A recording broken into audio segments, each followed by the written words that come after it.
All right, thank you so much for coming. My name is Ben Cahill. I'm a senior fellow in the Energy Security and Climate Change program here at CSIS, and I'm really pleased that we have drawn such a big group to talk about energy issues in Ukraine. I can't say I'm surprised that we have a big group here because I know there's a lot of interest in this topic. So for those of you who've been attending the conference for the last day and a half, I hope you've learned a lot. I know we had a panel yesterday on renewable energy potential in Ukraine. I'm sure that topic will bleed into this topic that we're going to talk about today, which is on grid and transmission issues. And I know we have some people coming into the room from the break upstairs, so please just make yourselves comfortable. So we have a terrific panel to talk about grid and transmission connectivity issues. I'm not going to read their bios in detail. You can read them in the materials that you have. But there's a lot to talk about, and I'll introduce them in order, maybe as we start.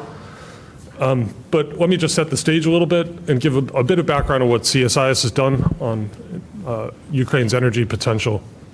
So we've been working on energy issues in Ukraine for the last year plus in coordination with Dan Rundy's project on prosperity and development here. We've done some research on renewable energy potential in Ukraine, on grid and transmission issues and some of the fixes that are needed, also how to lay the policy and regulatory landscape for a different type of future where Ukraine is more aligned with European energy policy and really achieves its potential. And we've also done a lot of work on natural gas potential in Ukraine and the long-term role of natural gas. Our focus today in this panel is to talk about what near-term work is required to restore the grid in Ukraine to make it more resilient, but also lay the groundwork for a longer-term future where Ukraine is more interconnected with the West and can achieve its renewable energy potential. It's a tumultuous period, as we all know, but it's really important to think about a post-conflict future and envision a role where Ukraine is more self-sufficient and can realize this potential, not just for energy self-sufficiency, but potentially as an energy exporter as well. That's obviously going to require a lot of assistance from multilateral development banks, and there's a huge role for private investment. So what we're going to do here is I'm going to turn it over to the speakers to make maybe 5 to 7 minutes of opening comments each, and then we'll have lots of time for open discussion, and we'll reserve time for Q&A at the end. I'll just briefly introduce them.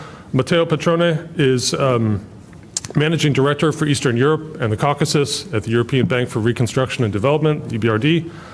Mark Simikovsky is Deputy Assistant Administrator at the U.S. Agency for International Development. Olena Pavlenko is president and co-founder at Dixie Energy. And we have Roger Martella at the end of the table, who is Chief Sustainability Officer at GE. Each of them brings a wealth of experience and a unique perspective on this issue. So I think I will start by turning it over to Matteo to start. And I would love to hear what EBRD has done so far to support energy in Ukraine. Share with us your experience, and then we'll get into the discussion. So thank you for being with us. Thank you very much, Ben, and thank you very much for inviting me. Maybe some of you were at the panel yesterday where I described what we do in general in Ukraine as crisis response. Certainly, energy security is one of the 5 areas of intervention of the BRD, and is the most important there. And in the past 18 months, we have deployed more than €1 billion, so certainly more than $1 billion, depending on the exchange rate these days, and in energy security in the country. And that has been split evenly between electricity market and gas market. So we have provided Naftogaz with €500 million, and in order to buy gas from European traders and sustain the energy security of the country in the gas sector. But we have also supported Ukrenergo, and we continue supporting Ukrenergo as transmission system operator. We have provided Ukrenergo with €150 million before the summer last year in terms of liquidity to support their balance sheet and their operational expenditures. But then after, well, actually in August, we started working with Ukrenergo on a project to enhance the grid, because at that time Ukrenergo was a net exporter of electricity. And when the Russian Federation started the barrage of missile attacks on the energy infrastructure, we completely restructured our project with the leadership of Ukrenergo, and in the end we have signed a package for 372 million euros, out of which 72 million euros were actually a grant provided by the Dutch government for emergency repairs. And we are now working with the company to provide them with another package of 200 million euros for liquidity support. And you mentioned the renewable energy sector. Quite a portion of the liquidity support that we are providing Ukrenergo with is actually in order to pay the renewable energy investment sector. All right, great. Thanks. Look forward to hearing more details about each of those individual legs of EBRD support. Mark, let me turn it over to you. So we've had the pleasure of hosting USAID at a couple of events talking about support for Ukraine's energy sector. And USAID has played such a pivotal role, I think, in helping Ukraine through the last winter, but also working on some longer term policy issues. So Mark, would love to hear more about the work that you're doing. Thanks, Ben. Thanks so much. And frankly, thanks to CSIS for the leadership role that you're playing in supporting Ukrainian recovery.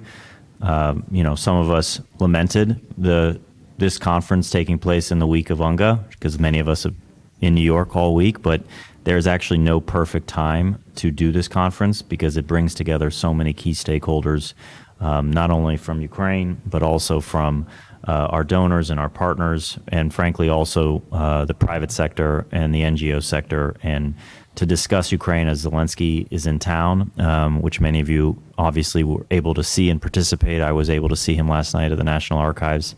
To see in person the heroism and the steadfastness and the vision of not only Ukraine's leadership, but the Ukrainian people, and all from so many sectors seeking to support Ukraine, is just so critical as we all remember our own role that we're playing to focus on Ukraine's resiliency and also its recovery. Resiliency really is the driving word for what we're seeking to do at USAID in terms of supporting the Ukrainian energy sector. So we are seeking to build not only resiliency in an energy infrastructure that is constantly being attacked, and this week's attacks on Ukraine is a reinforcement of what we're likely to see as we head toward the winter in terms of an escalation of Russian attacks specifically on Ukraine's energy sector, but also it's an opportunity, both because of Russia's relentless attacks, but a full focus from the U.S. government on the vulnerability that Ukraine is under, the key role that the Ukrainian energy sector is going to play in terms of sustaining Ukrainian government and people resiliency. If there's no lights, there's no ability for the people of Ukraine to feel like they have physically a future where their country is going to be stable and secure. And then interconnectivity and integration, because Ukraine's energy sector and its ability to integrate will actually provide flexibility for the grid and more redundancy as Ukraine proceeds.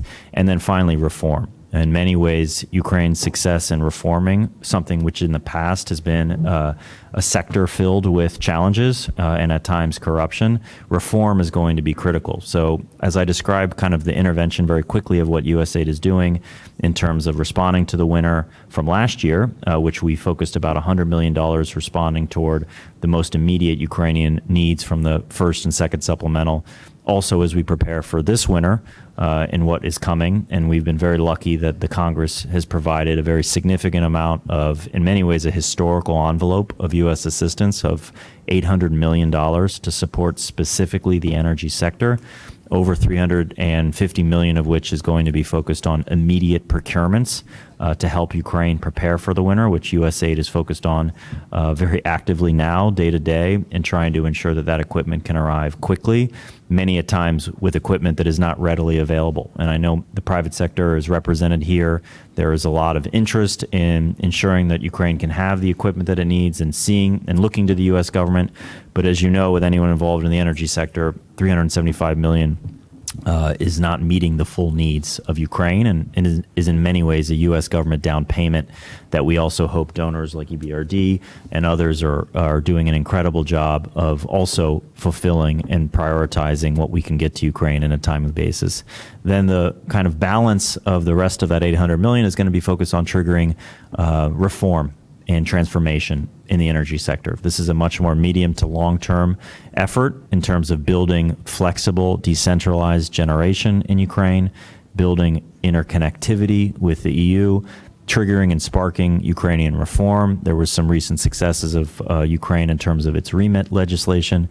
I just want to reinforce that the U.S. government sees this opportunity and the resources that we've been able to procure because of Ukraine's needs to have Ukraine accelerate its reform trajectory. Because the goal, obviously, I know of our Ukrainian partners, and I know the Ukrainian people, and definitely in the U.S., is that Ukraine can win the war, but also win the peace. And the transformation of the energy sector is going to be really critical. I'm happy to discuss today a range of issues as well as we prepare for the winter.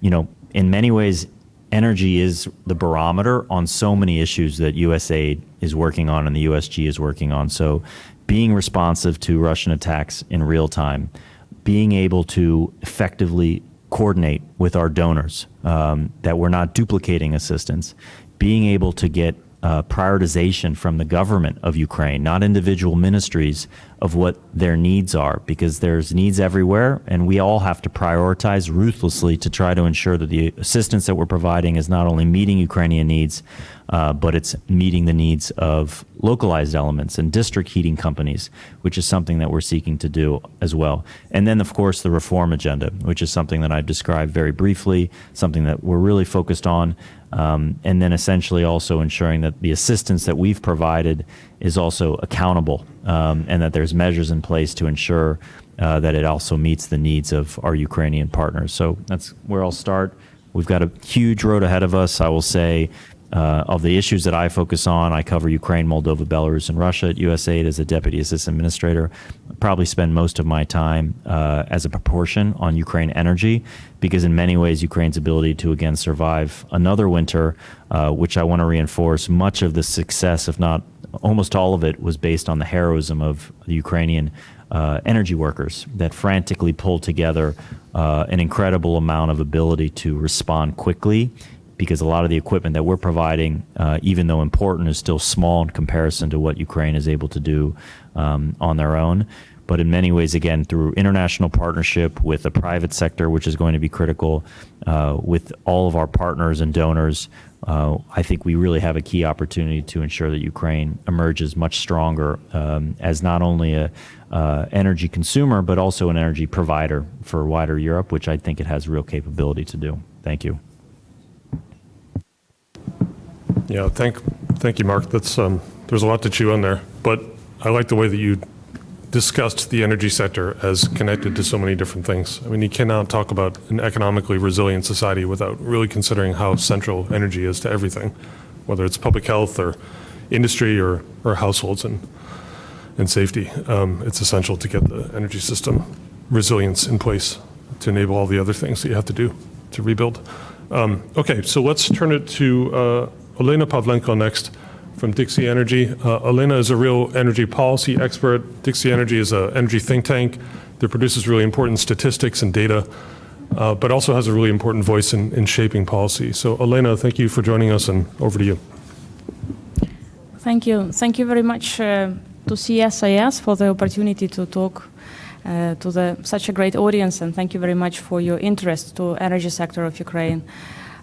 Like many speakers, I will say that, yes, Ukraine is in the middle of the war, and energy sector is one of the targets.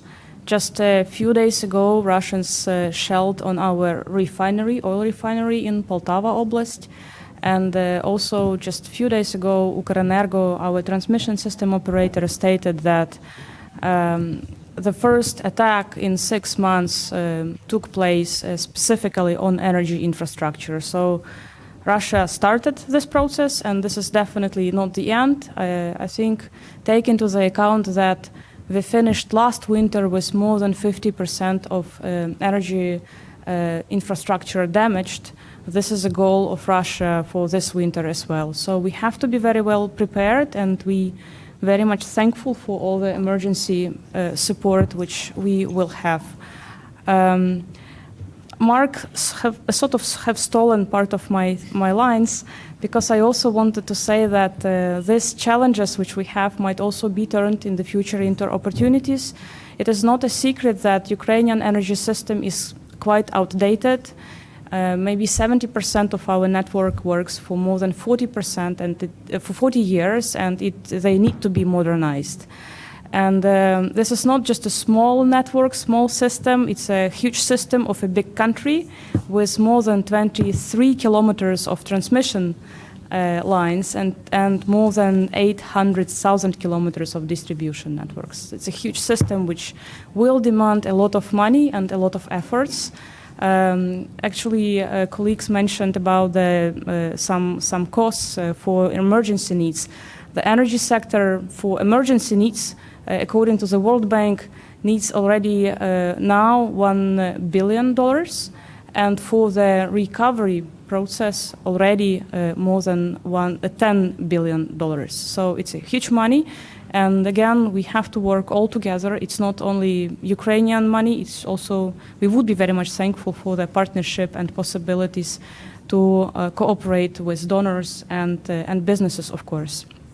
I was listening very carefully all the messages from businesses yesterday, and I noted three challenges or concerns. I think they also are related to energy sector, which businesses raised towards Ukraine. One is access to data and transparency, because everybody wants to understand and have a possibility to have a very objective assessment what's happening in energy sector now. Another issue is stable regulation. I think you discussed it with Matteo, yes, at the panel. Stable regulation and unification with European rules, because business wants to understand the rules of game, but especially in energy sector, you have to plan for decades if you do some energy projects. And the third is prioritization by the government of different energy policies and where business should look at to invest for the future. Let me please briefly explain what was before the war, during the war, and might happen in the future in these three elements. On transparency, before the war, I would say we had quite a good openness of data. Our transmission system operator, Ukrenergo, published a lot of data sets, and you could track, I think, hourly what's happening in the system. We had worse situation with distribution system operators, but the regulator actually provided quite a lot of data from the DSO's reports as well. Dixie Group, our think tank, actually with support of the USAID, has developed a separate data hub where we collected all the data, publicly available data. We transformed it into the open data format, and I think it was the biggest data hub on energy issues in Ukraine, and it was open for public. Of course, when the war started, the government closed a lot of data, a lot of information. It is not available now. What we are doing now, we assessed all the data sets which were open before, and according to our assessment, maybe 90% of the data sets can be open. It's not a threat. So we are now negotiating with the government to open this data and open this information to work with it for us, for our objective assessment of the situation, but also to provide this data for businesses, because you also should know and understand what's happening in our energy sector now. Also, our parliament has adopted the legislation. This is an EU regulation, which is called on transparency and integrity on wholesale energy markets. This is what Mark mentioned as a REMIT regulation, which will demand from our regulator and companies report a lot of data and statistics to the European counterparts, but also to public. So if the government opened the information which was available before the war and also implements this REMIT regulations, I think we will have enough data and statistics to be sure that we can objectively assess the situation in the energy sector. The regulation framework, I have to say that we do have a basic legislation, European legislation in place. Ukraine has adopted a law on gas market, on electricity market, on the regulator, on energy efficiency in buildings, which are in line with the European legislation. Also, our transmission system regulator has develops regularly 10-year development plan, and distribution system operators have their own 5-year development plans. And the regulator introduced a few years ago the methodology for RAB.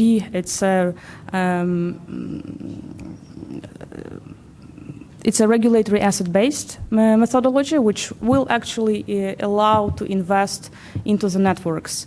It is already happening, actually. If you look at the statistics, this tariff methodology works quite well. Of course, when the war started, a lot of such initiatives were frozen. Our regulator now is working in quite a manual regime. We understand this because now the goal is to survive, and the goal is to just keep resilience.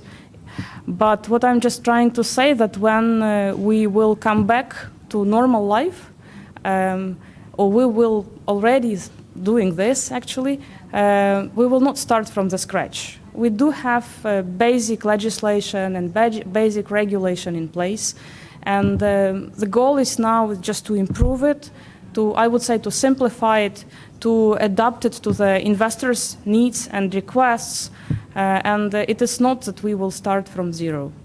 And the third point is on prioritization. So the government has adopted our energy strategy till 2050. It is closed now to public, but Dixie Group position is that it should not be a secret, and we are also negotiating with government to make this strategy publicly available. But the good news is that as a part of the association agreement obligation, and also as a part of the conditionality to get 50 billion support from the donors and partners, Ukrainian government has to develop national energy and climate plan till 2030. It's a less strategic document, but it should be adopted by June 2024. It will be public. According to the rules and regulations of the EU, there should be a stakeholder consultations. So we do suppose and do expect that that will give the businesses a better understanding of prioritization, what government will focus on in energy and climate field.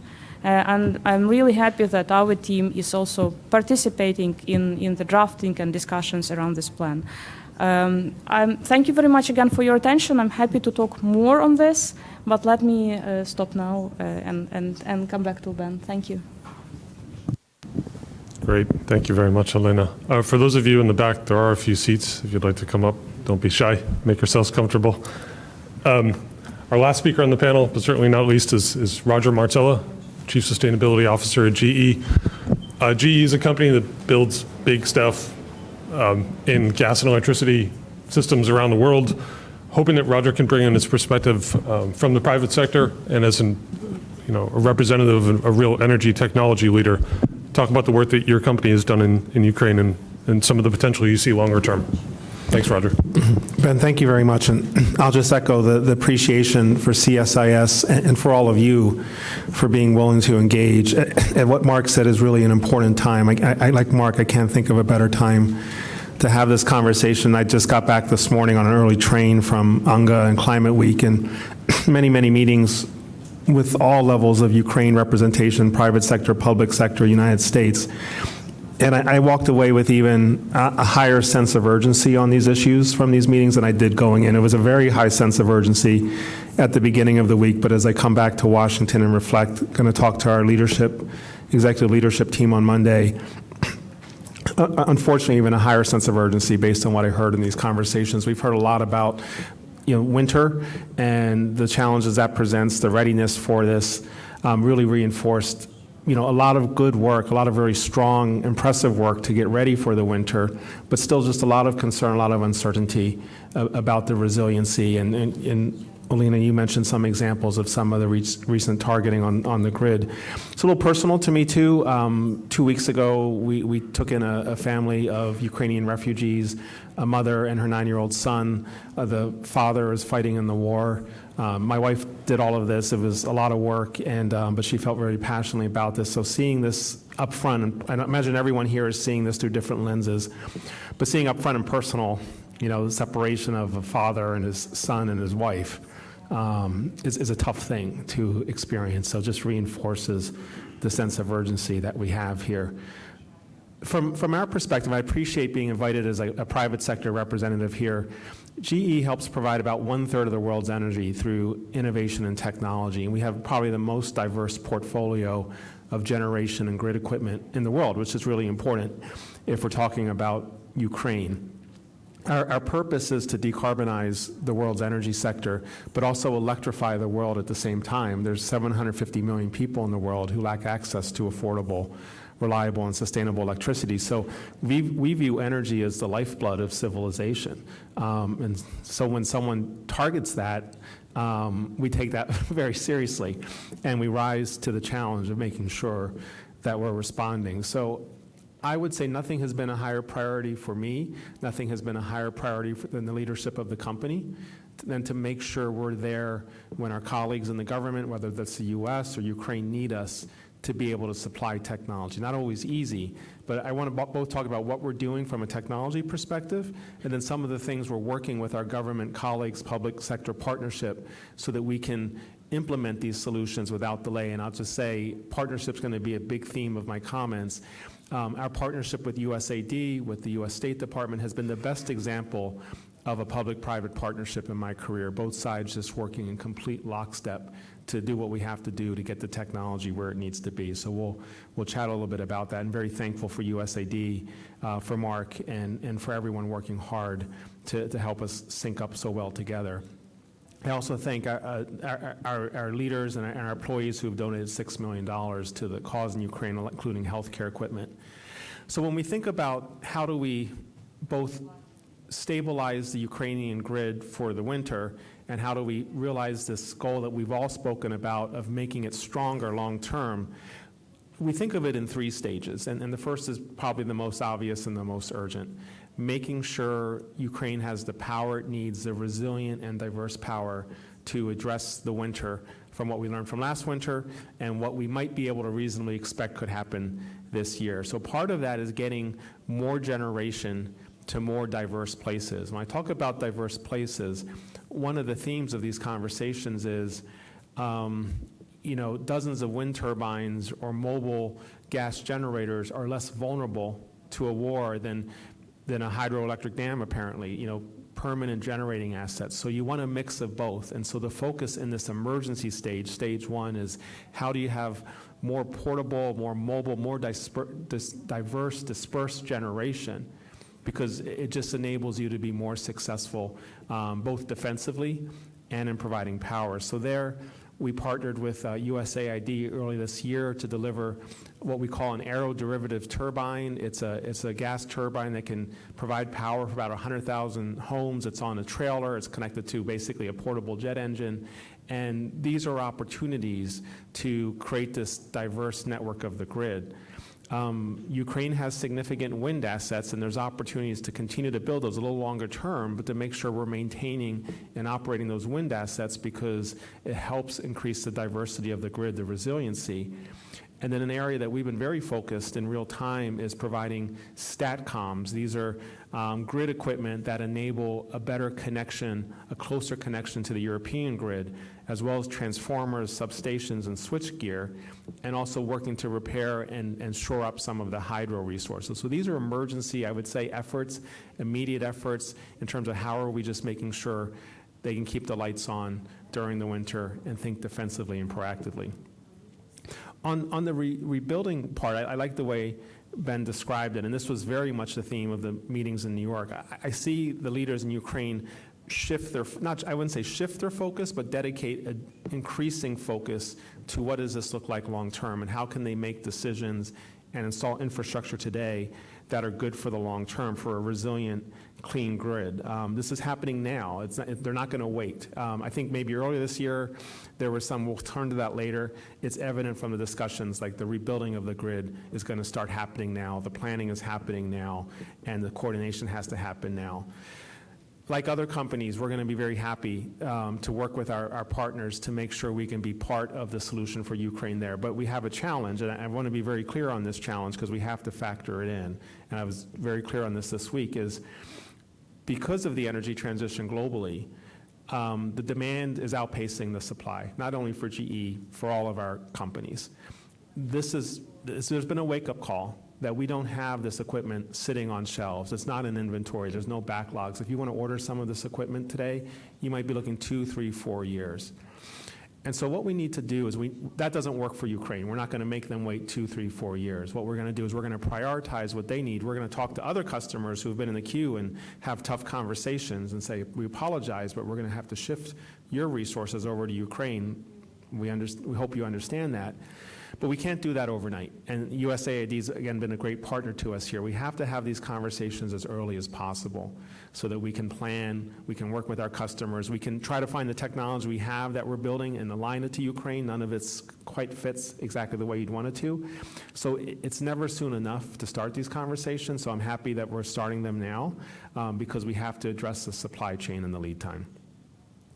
The third part of this, so part one is kind of the winter and emergency, part two is the rebuilding. The third part is how do we make the Ukrainian supply chain stronger at the end of the day? We don't want to just have them have stable energy. We want them to be part of the solution, not only exporting energy, but exporting equipment.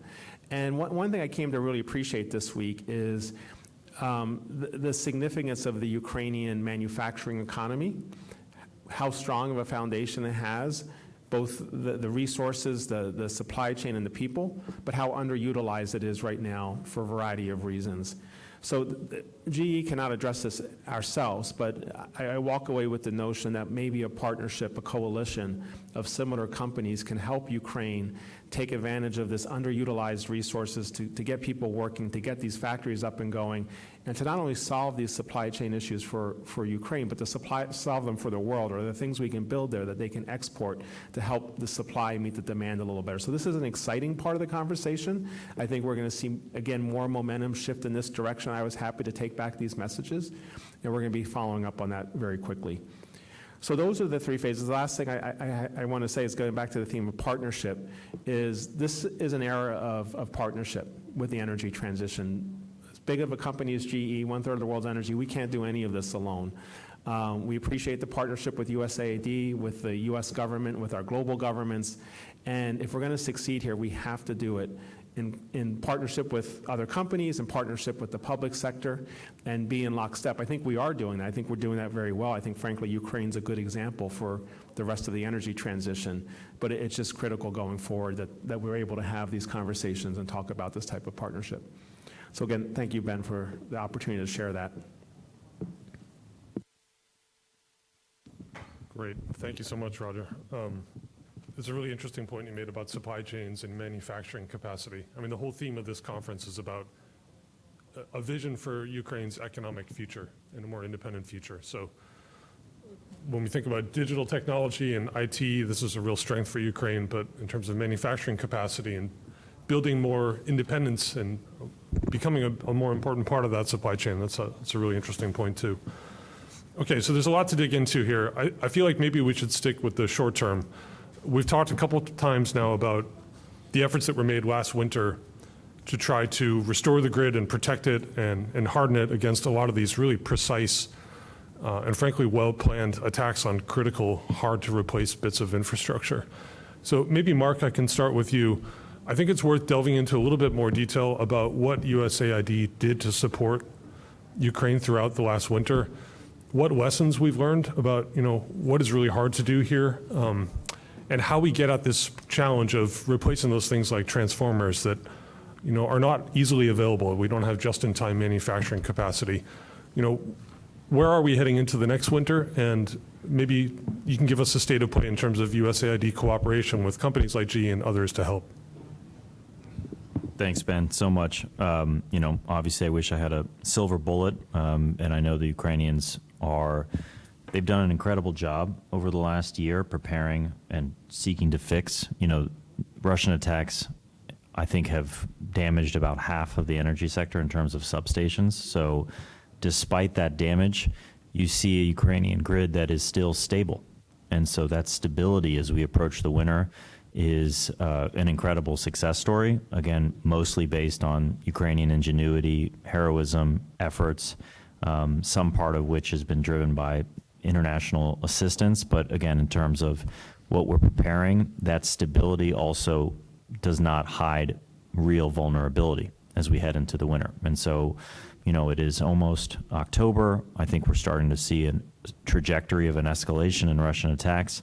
So our goal at USAID, as we prepare for the winter, has never been about one asset or one piece of equipment. It's about grid resiliency and looking at the system as a whole.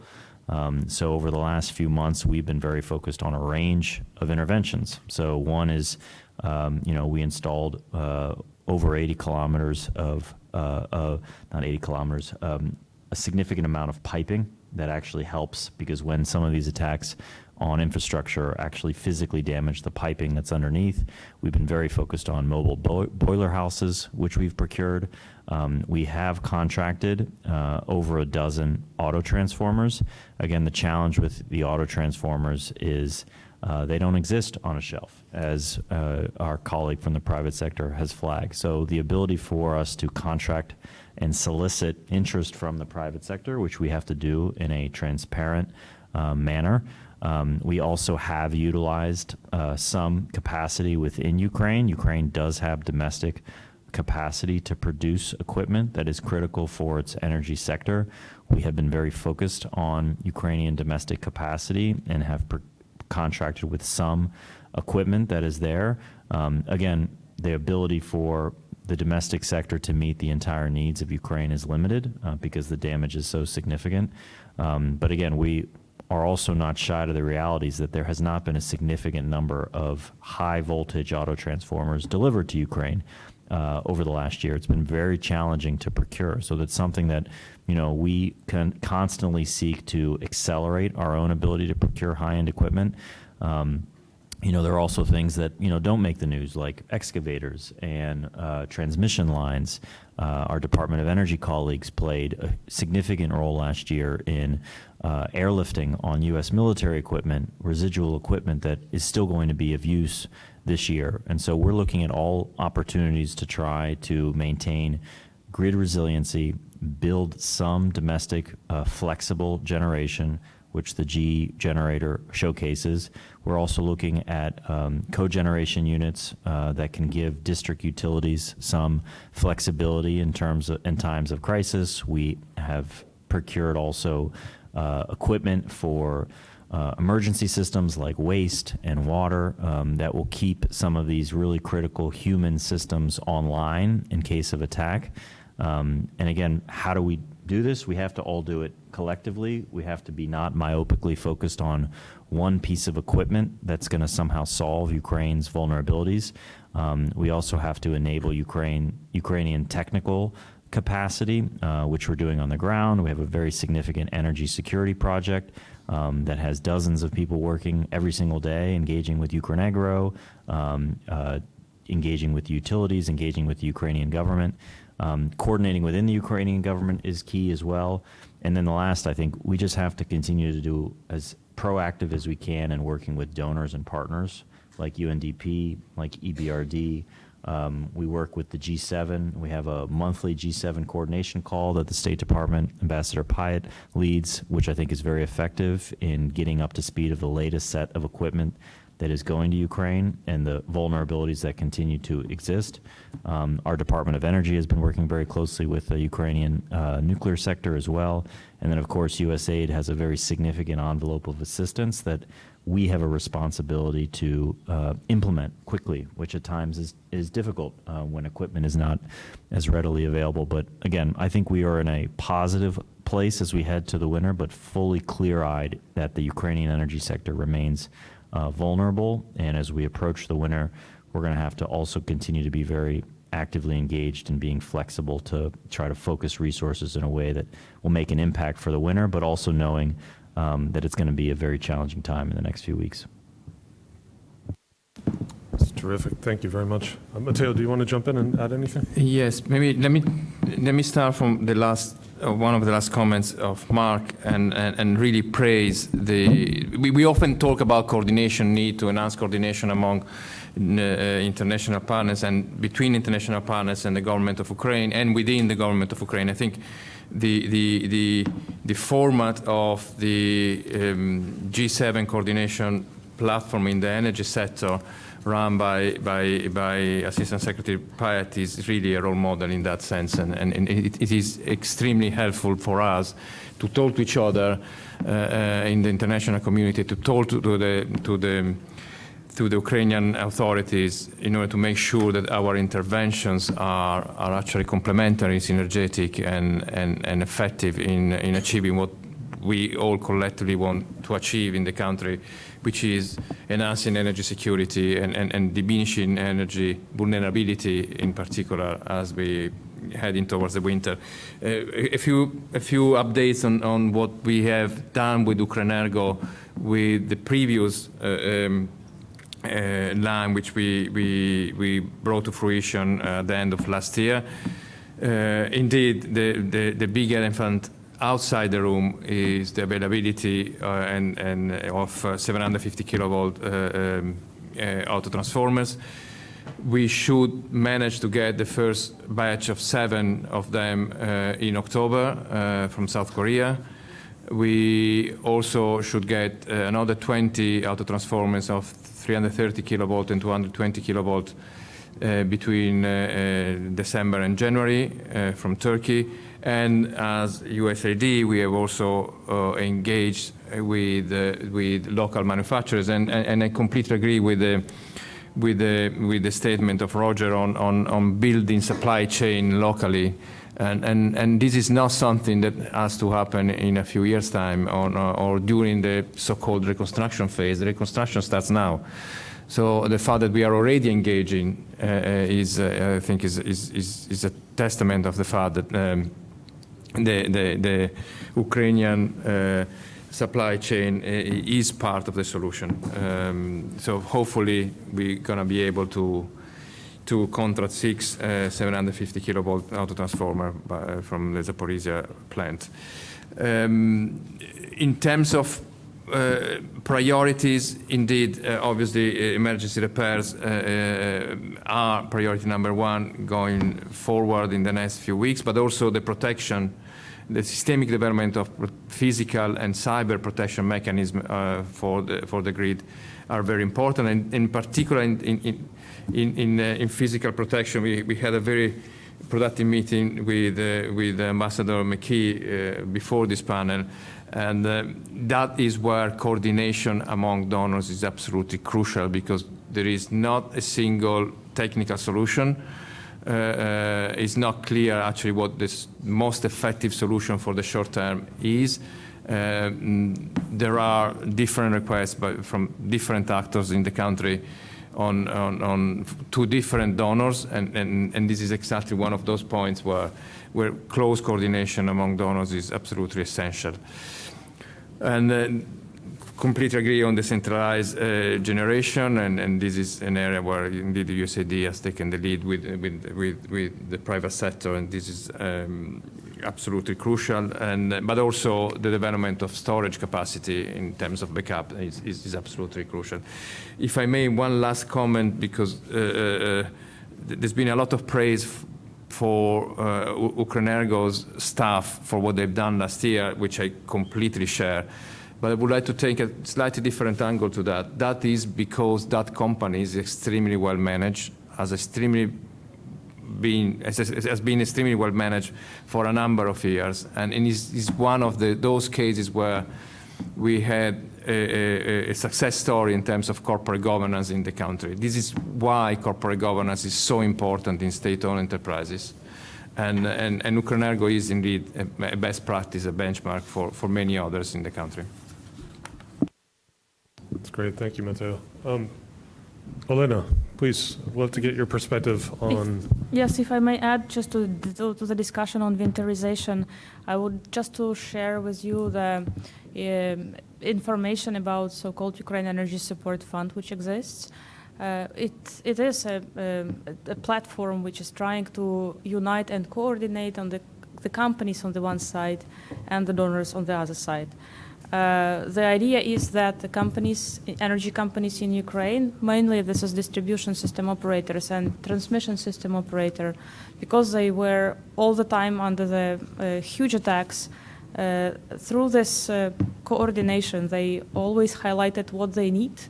I mean, what type of equipment, emergency equipment they need, like cables or generators, or they need now a lot of cars to do the maintenance and repair.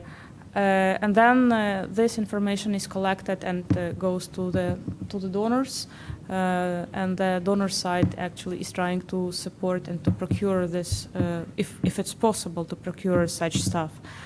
Of course, we can improve every system, and also Ukraine Energy Support Fund should be improved.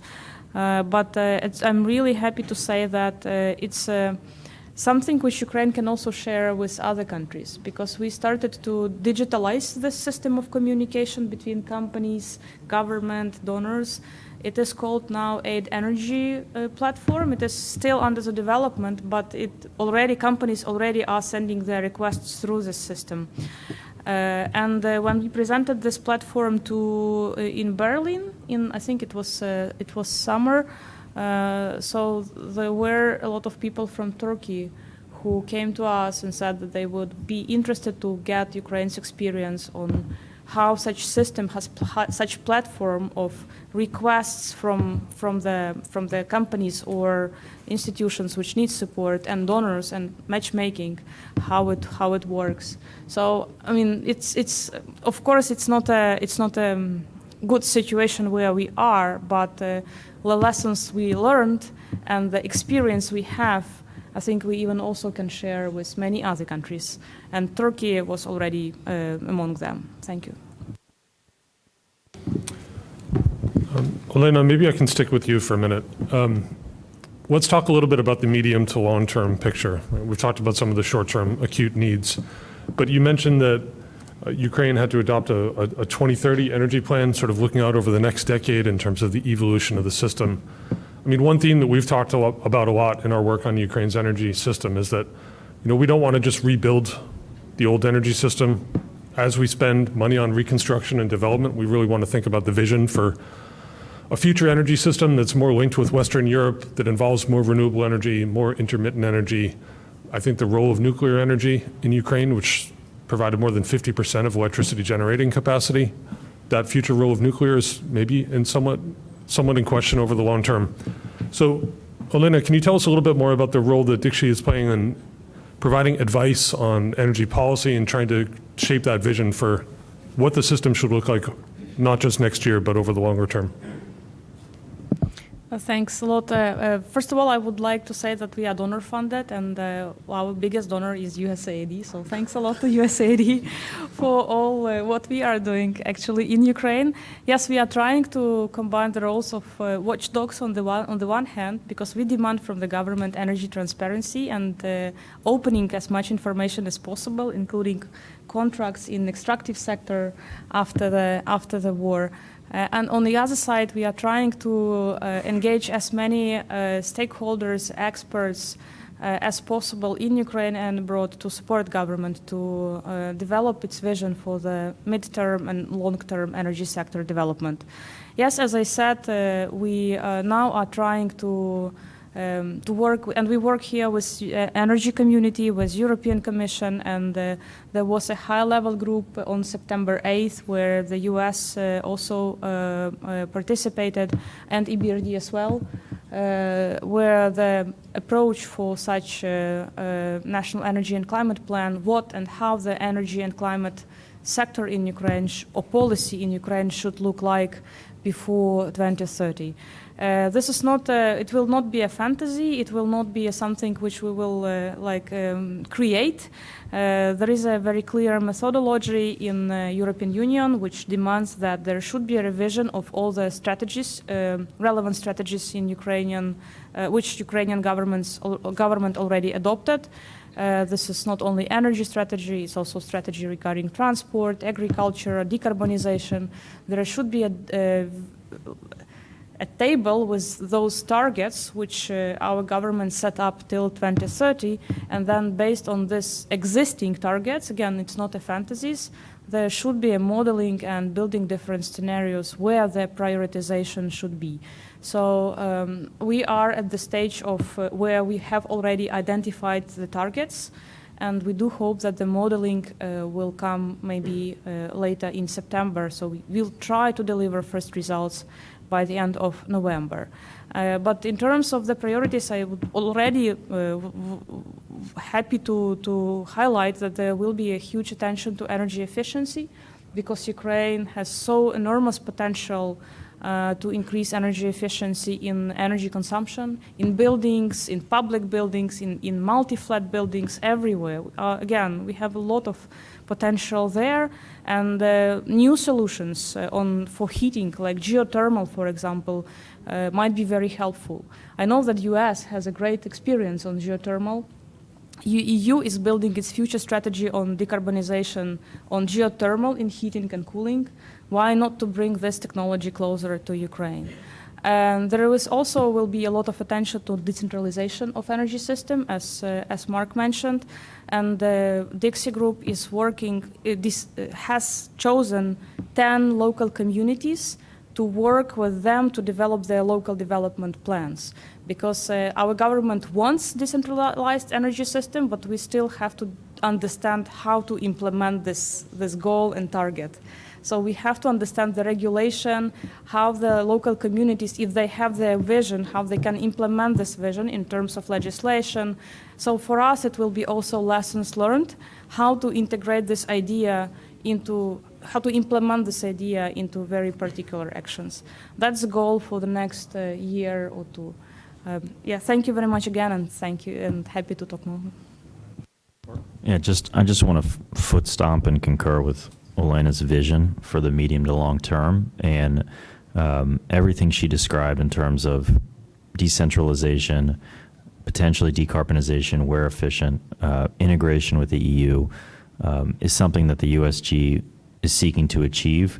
We've been very purposeful in how we've apportioned resources for Ukraine. In many ways, the 800 million in assistance in the 4 supplemental that's focused on energy could be very well swallowed up by immediate energy procurements to support the grid in the next 1 to 2 years. We think the best investment that's reflective, of course, on Ukrainian needs, but also on U.S. national interests, is that we have to focus resources on the medium to long term, because no amount of U.S. funding is going to transform Ukraine's energy sector overnight. We want this funding, which in many ways is historical and unprecedented, to trigger the kinds of transformational reform in Ukraine that will allow the country to emerge stronger, more integrated with the EU, more decentralized, and less vulnerable to future contingencies and potentially future foreign aggression. And so, again, if you ask there's frustration at times because the needs are so great now, and the challenge that's staring us in the face of this winter could easily absorb this entire scope of assistance. But we have thought very clearly of the need for both short, medium to long terms, and again, looking at the way in which U.S. government invests to not solve, but to trigger wider transformational change. All of this will be driven by the Ukrainian government and also local actors. And so we also have been very purposeful in this moment, despite a war. We need clarity at times from the Ukrainian government about what their plan is for changing their energy sector or changing their infrastructure sector as a result of the war. And it's very difficult at times to elicit that, but Ukraine is getting better at describing, and we're seeing it also in the recovery phase. There's obviously a very active U.S. government engagement along with donors on wider Ukrainian recovery. Secretary Pritzker was here, I think, yesterday describing her own role, and we're very happy with her announcement as the senior representative for Ukraine recovery. The energy sector will play a key role, but I just want to reinforce that without thinking to the medium to long term and apportioning USG resources. And then the last most important piece is, what is the role of the private sector in this? And what is Ukraine able to do in terms of reform to give the private sector the confidence that it is a sector that's worth investing in? And of course, engaging with the private sector, being open to describing what the U.S. government is doing so the private sector understands the U.S. government's own commitments and investments in engaging in this. And again, it's something that I want to reinforce to all of you after this panel. Our doors are open at USAID to describe and provide more clarity of what we're doing to ensure that there's an effective partnership that will outlast this winter and help impact Ukraine's needs going forward. Great. Thanks, Mark. Okay, so the second half of the title for this panel was transmission connectivity. So I think this is a really important issue to talk about. How can synchronization of Ukraine's power grid contribute to rebuilding and strengthening it? So just before February of 2022, there was some important testing underway to try to connect the switch of Ukraine's electricity grid and connection to Western Europe. That's a very technically complicated process, but it was well underway. There was a lot of advice and support for years, and some early testing had been done. And obviously, this is a critical part of Ukraine's energy future. I mean, the country really has a lot of potential to be a zero emissions energy provider, maybe through nuclear energy, longer term, potentially through renewable energy as well. But it really depends on that transmission connectivity to Western Europe and to other countries, aside from the historical connections to the east, which obviously will look very different. So I would invite comments from anyone on the board about what your various institutions are doing, what people are doing in Ukraine to support that process of synchronization with Western Europe.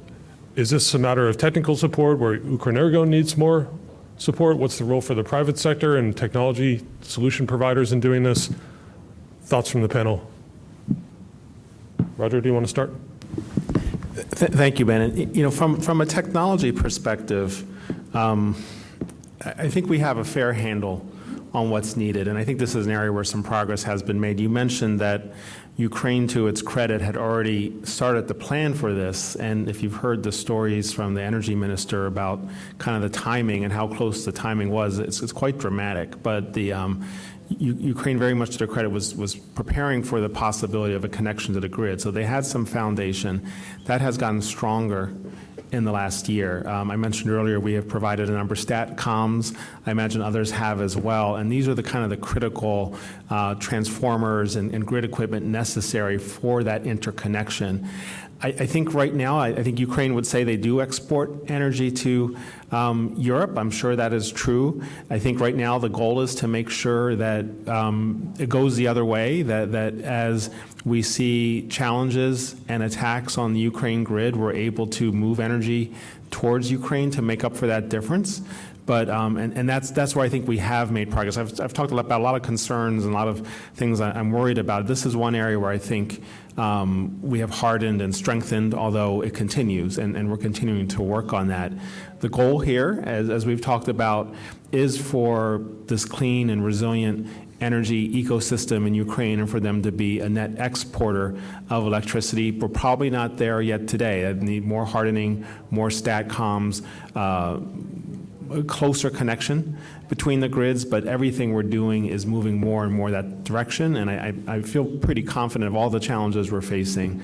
This is one that we'll be able to address at the right time, and we're making good momentum on today. Again, subject to the caveats from earlier, that this equipment is in extremely high demand, and we're prioritizing it going to Ukraine, but it's incumbent on us, it's incumbent on other companies to make sure that we're not waiting 2 or 3 years to get it there with the typical lead times, and we're able to prioritize the needs here. Our partnerships with our public sector colleagues are critical to that.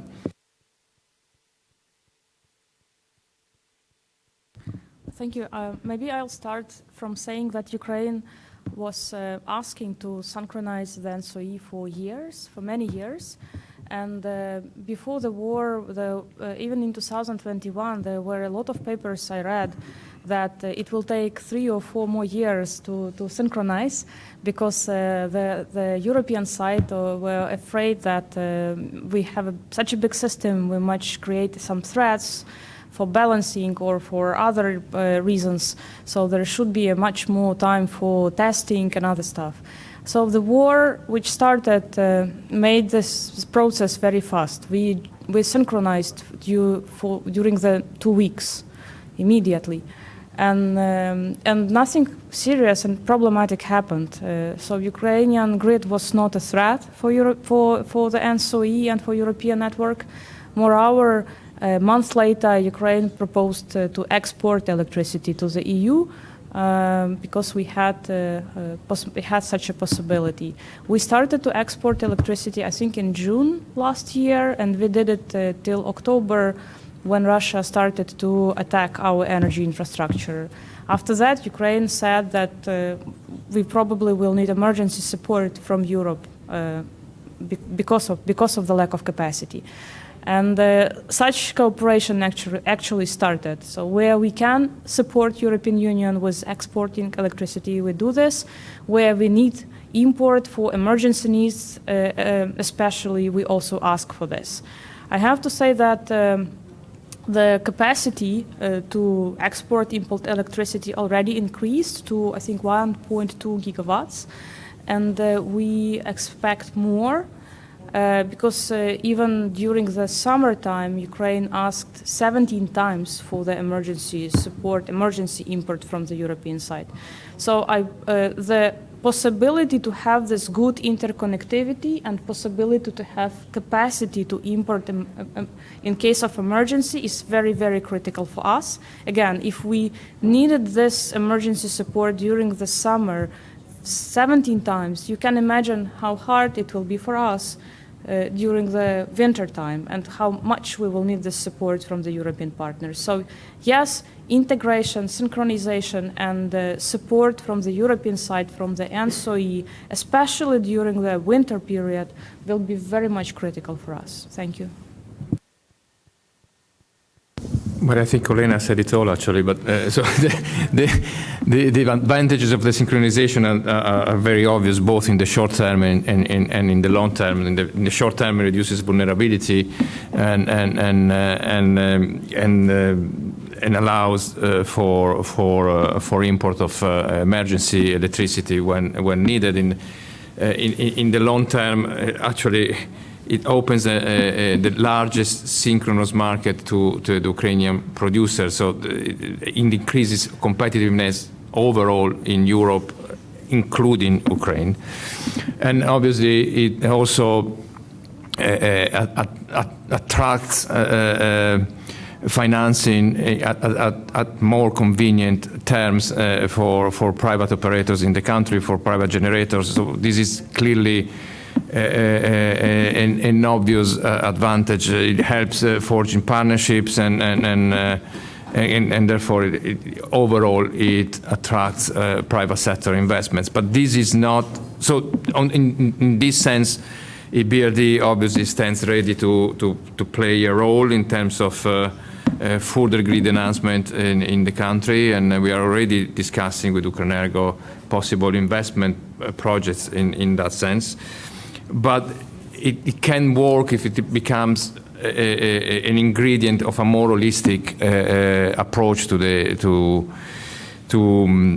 energy sector, and indeed, then ECP is a very important venue and opportunity to define a long-term vision for that sector. But what we also need is predictability of regulation and legislation in the country. And before the panel, we had a very quick chat, and Ben asked me whether I wanted to speak about renewable energy, and I said no, because it's not really a very positive story, or only partially.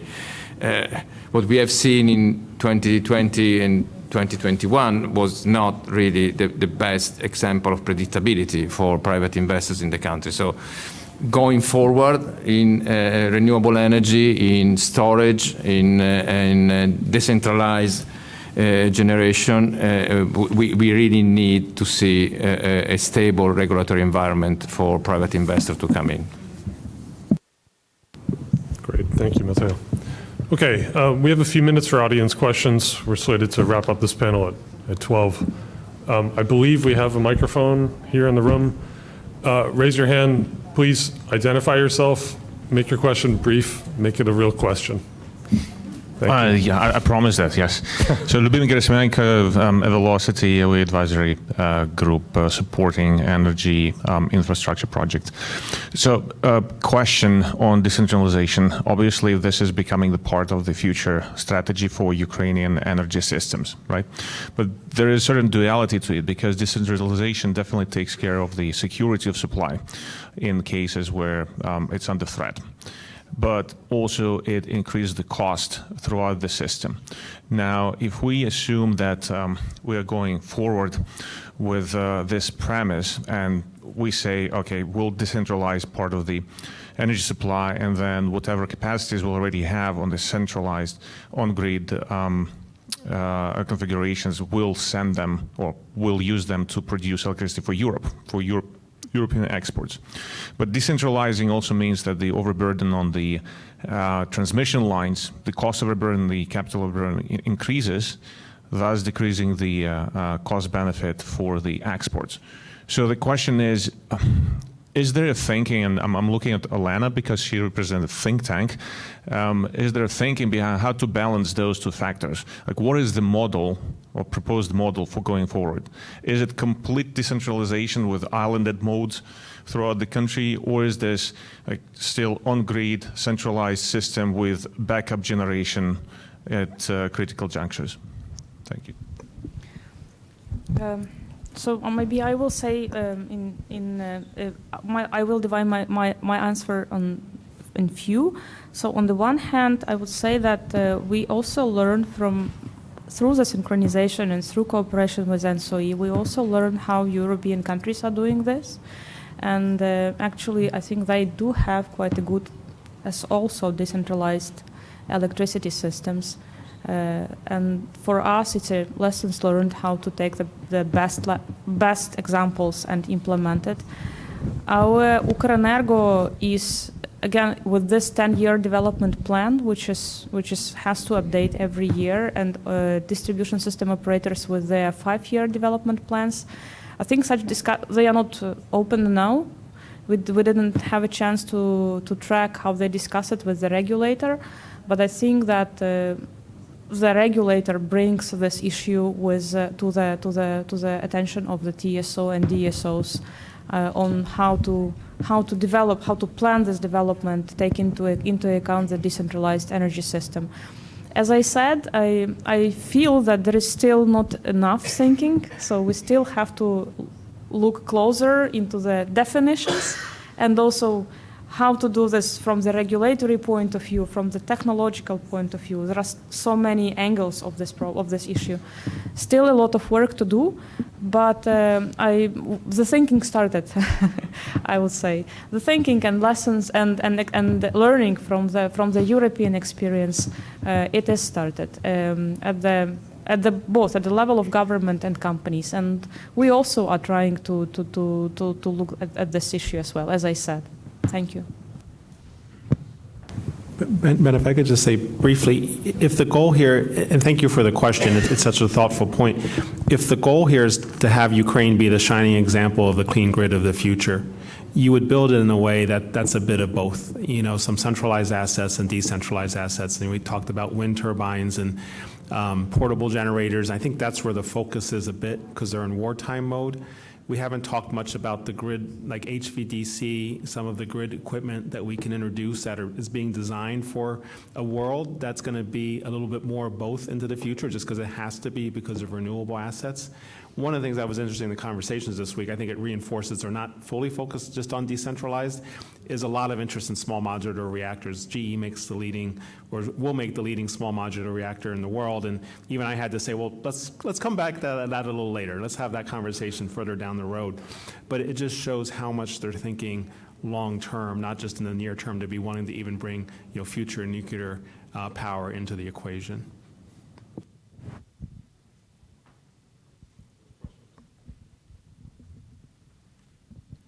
Heiko Hesse, IMF, covering the energy sector. Thanks for the great panel. Two quick questions. One is on the gas storage. So we've seen that Ukraine has sort of met its target, like ahead of the winter season, 14.7 BCM. So do you see scope to better leverage Ukraine's gas storage system, even during the war, for non-Ukrainian customers, including through sort of like insurance mechanism? And the second question is, I mean, if you look at the domestic Ukrainian energy market, there are quite a few losses in the system because you have PSOs, tariff differentials. Obviously, tariffs don't cover often, cost recovery. So post-war, so where do you see the reform needs to actually reform the domestic energy market, in particular with the tariff structure? Thank you.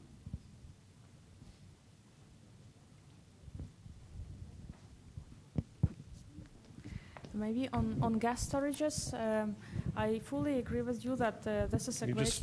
Olena, can you move the mic a little bit closer? I think it's hard Sorry, to hear please. back. On gas storages, I fully agree with you that this is a great case when Ukraine also can be helpful for Europe and for European companies as well.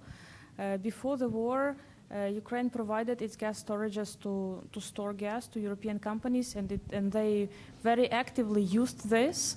When the war started, there was a fear that Ukrainian government will capture all the gas and will not allow to withdraw it. So a lot of efforts were put to explain and to deliver the message that no, we are ready to continue with this business, and we are happy to provide again gas storages to store gas, also for winter preparation for Europe.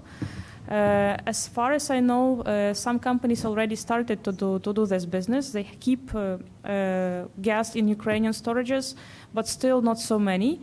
We had a conversation, actually it was a BRD event in London, with some big gas companies based in London, and they said that they would be happy to use Ukrainian gas storages if there are war insurances or any other regulations possibilities from the donor side, and if they are in place, they will be happy to step in. Here we would very much rely on partnership with international donors and IFIs in providing such insurances. From the Ukrainian point of view, again, our gas storage operator, I think it performs quite well. It reported now it is not.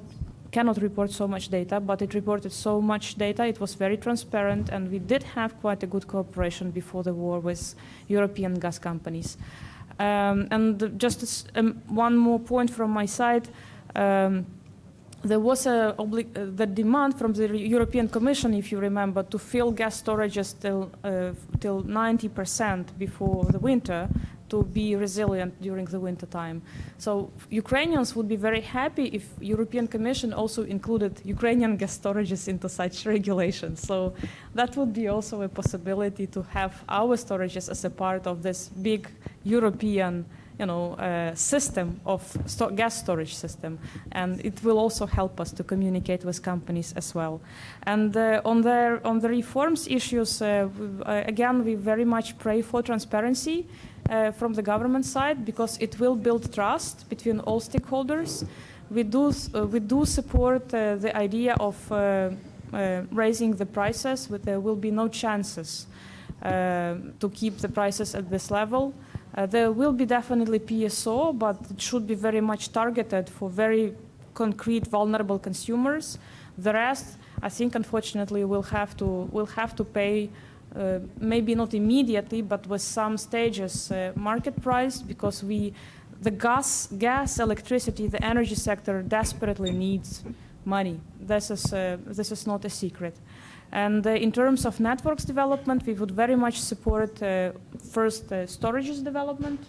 If we want to go forward with renewables, we have to also develop and integrate storages into the system, and also smart metering for different types of consumers. Right now, only 15 15% of Ukrainian consumers have smart meters, and if we want to have a really flexible system which can be used for demand response purposes, for trading electricity, for possibility to do the metering not manually, we really have to install a lot of smart meters for different types of consumers.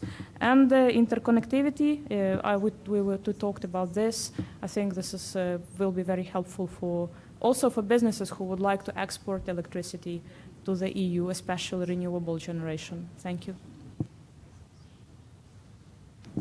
Terrific, thank you. Well, I think we are just about at time. This has been a really rich discussion, and I'm sure there's a lot more we could talk about. I know I had many questions we didn't get to. But I want to thank Roger, Olena, Mark, and Matteo for sharing all their thoughts and being generous with your time in what's a super busy week with UNGA and Climate Week and lots of Ukraine-related issues here in the United States too. And thank you to the audience for making time to be with us. Thank you for the good questions. And I hope that all of you and your various institutions will stay involved in this effort to support Ukraine's energy system. There's a lot of work to be done, and many people in the room, in addition to those on the panel, can contribute. So thank you all.